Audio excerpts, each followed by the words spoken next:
नमस्कार दोस्तों। आज है 26 अप्रैल और आज का हम करंट अफेयर शुरू करेंगे 5 प्रमुख सुर्खियों से। और ये शाम का सुर्खी है तो ये हमारा 25 अप्रैल का सुर्खी है, लेकिन ये परीक्षा के आपके पॉइंट ऑफ व्यू से बहुत ही महत्वपूर्ण है, तो इसको एक सरसरी नज़र से हम देख लेते हैं। रणदीप हुड्डा को लता दीनानाथ मंगेशकर पुरस्कार से सम्मानित किया गया। संयुक्त अरब अमीरात के बाद भारतीय पासपोर्ट दुनिया में सबसे सस्ता पासपोर्ट है। नासा ने सौर ऊर्जा संचालित उन्नत कंपोजिट सोलर सेल सिस्टम अंतरिक्ष यान लॉन्च किया। 2023 में लगभग 282 मिलियन लोगों को तीव्र भूख का सामना करना पड़ा। संयुक्त राष्ट्र की रिपोर्ट है यहाँ। एशियाई U20 athletes championship Hrithik Rathi ने डिस्क थ्रो में रजत पदक जीता। दैनिक पूर्वावलोकन में देखेंगे कि 4 वेद हैं, जिसमें ऋग्वेद, सामवेद, यजुर्वेद और अर्थवेद शामिल हैं। ऋग्वेद में सबसे पुराना वेद है। ऋग्वेद हमारा सबसे पुराना वेद है। इसमें देवताओं की स्तुति शामिल है। सामवेद उन रचनाओं का संग्रह है जिनका उपयोग दैनिक यज्ञों में किया जाता था।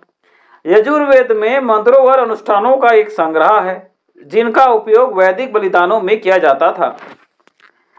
अर्थवेद भजनों, मंत्रों और मंत्रों का एक संग्रह है, जिसका उपयोग उपचार, सुरक्षा और समृद्धि सहित विभिन्न उद्देश्यों के लिए किया जाता था। क्या कीटम गुफाएं अगली महामारी को ट्रिगर करेगी? केनिया के माउंट एलोन नेशनल पार्क में मौजूद है कीटम गुफाएं। दुनिया का सबसे घातक गुफा माना जाता है। वैज्ञानिकों को चिंता है कि यह गुफा अगली महामारी का सोर्स हो सकता है। इबोला और मारबर्ग दोनों वायरस इसी स्थान से उत्पन्न हुए थे। मारबर्ग वायरस महामारी ने चिंताओं को बढ़ा दिया है। हू ने इस महामारी प्रवण के रूप में वर्गीकृत किया है।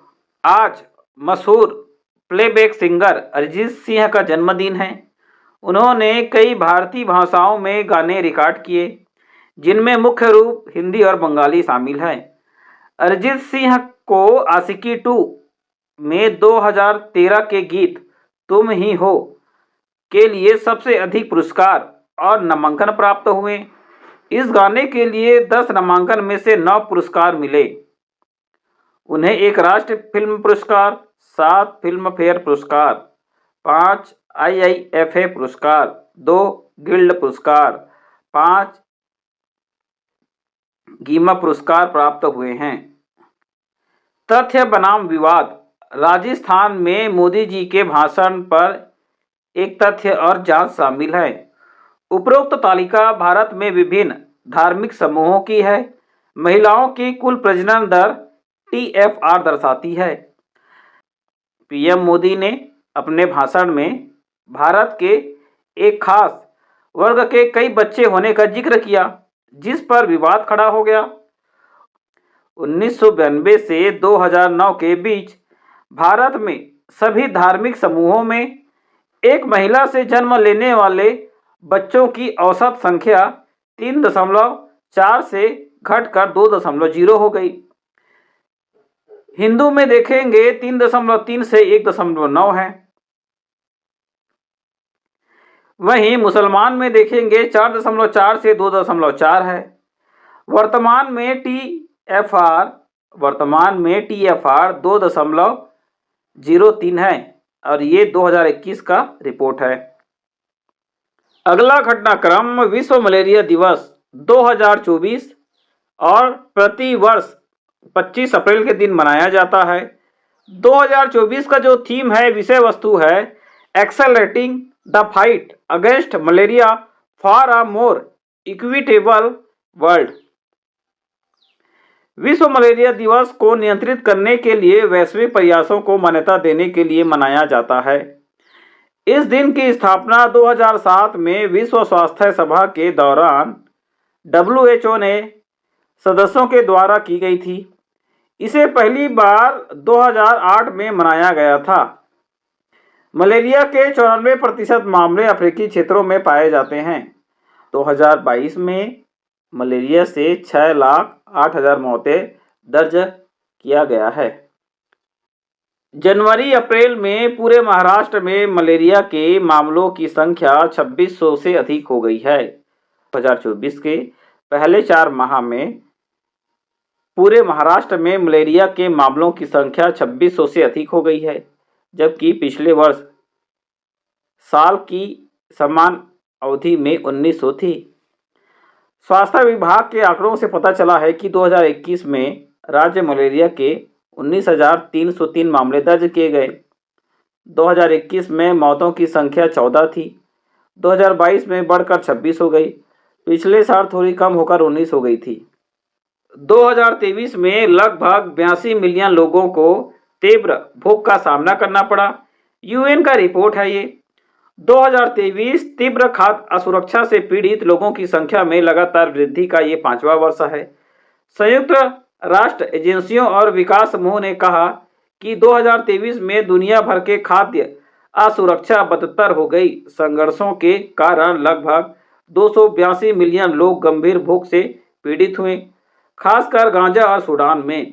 पिछले वर्ष गांजा के 6 लाख लोगों सहित लगभग 7 लाख लोगों को भुखमरी के सामना करना पड़ा और ये भुखमरी के कगार पर चले गए थे।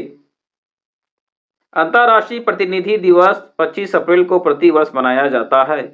अंतर्राष्ट्रीय प्रतिनिधि दिवस सैन फ्रांसिस्को सम्मेलन के पहले दिन की वर्षगांठ का प्रतीक है, जिसे अंतर्राष्ट्रीय संगठन पर संयुक्त राष्ट्र सम्मेलन के रूप में जाना जाता है।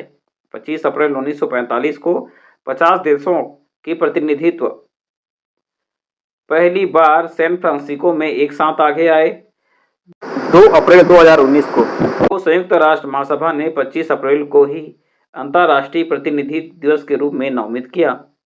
संयुक्त अरब अमीरात के बाद भारतीय पासपोर्ट दुनिया में सबसे सस्ता पासपोर्ट बन गया। दूसरा सबसे सस्ता पासपोर्ट है। एक हालिया अध्ययन से पता चला कि भारतीय पासपोर्ट दुनिया भर में दूसरा सबसे सस्ता पासपोर्ट है। इसकी वैधता प्रति वर्ष लागत के मामले में सबसे अधिक लागत प्रभावी होने का गौरव प्राप्त है। एक पासपोर्ट धारक 62 देशों की वीजा मुक्त यात्रा कर सकता है। यूएई का पासपोर्ट प्राप्त करना सबसे सरल है। लाई फर्म कंपेयर द मार्केट एयू ने यह सर्वेक्षण किया है। अंतर्राष्ट्रीय आईसीटी दिवस 2024 अब ये कब मनाया गया? 25 अप्रैल को। लेकिन इसका कारण आपको पता चल जाएगा कि ये 25 अप्रैल को ही क्यों मनाया गया। 2024 के लिए विषय वस्तु जो थीम है girls in ICT leadership. ICT दिवस में अंतर्राष्ट्रीय लड़कियों का इतिहास 2014 से शुरू होता है, जब अंतर्राष्ट्रीय दूरसंचार संघ का पूर्ण अधिकारी संकल्प 70 पारित किया गया था। यह दिन हर साल अप्रैल के आखिरी गुरुवार को मनाया जाता है। तो यहाँ पे आप देख सकते हैं कि ये 25 अप्रैल इत्तेफाक है। मतलब ये जो अंतर्राष्ट्रीय आईसीटी दिवस हर साल अप्रैल के आखिरी गुरुवार को मनाया जाता है। उस दिन चाहे जो भी दिन आपको देखना पड़ेगा, लेकिन आखिरी गुरुवार ये रहेगा। इस दिन को मनाने के पीछे मुख्य लक्ष्य आईसीटी क्षेत्र में लैंगिक समानता और महिला सशक्तिकरण को बढ़ावा देना है। नासा ने सौर ऊर्जा से संचालित अंतरिक्ष यान लॉन्च किया। रॉकेट लैब के इलेक्ट्रॉन रॉकेट पर सवार नासा का उन्नत कंपोजिट सोलर सेल सिस्टम अंतरिक्ष यान प्रणोदन के लिए सूर्य प्रकाश का उपयोग करता है। इसे न्यूजीलैंड से 3:30 IST पर लॉन्च किया गया था। इस सौर ऊर्जा से चार्ज अंतरिक्ष यान को पृथ्वी से 1000 किलोमीटर की ऊंचाई पर स्थापित किया जाएगा। ओवन के आकार का यह क्यूब सेट अंतरिक्ष यान का हृदय है, जो सौर किरणों को सौर पाल की ओर निर्देशित किए जाने पर अंतरिक्ष यान को आगे बढ़ाएगा। 2023 में भारत का सेवा निर्यात 11.4% बढ़ा। किसका रिपोर्ट है ये? UNCTAD। 2023 में भारत का सेवा निर्यात 11.4% से बढ़कर $345 बिलियन हो गया, जिसने चीन को पीछे छोड़ दिया, जो 10.1% गिरकर $381 बिलियन हो गया। विकास चालक, यात्रा, परिवहन, चिकित्सा और आतिथ्य क्षेत्र भारत सेवा निर्यात में वृद्धि का नेतृत्व कर रहे हैं। UNCTAD के त्रैमासिक बुलेटिन के अनुसार 2023 में वैश्विक सेवाओं का निर्यात 8.9% बढ़कर $7.9 ट्रिलियन से अधिक हो गया है।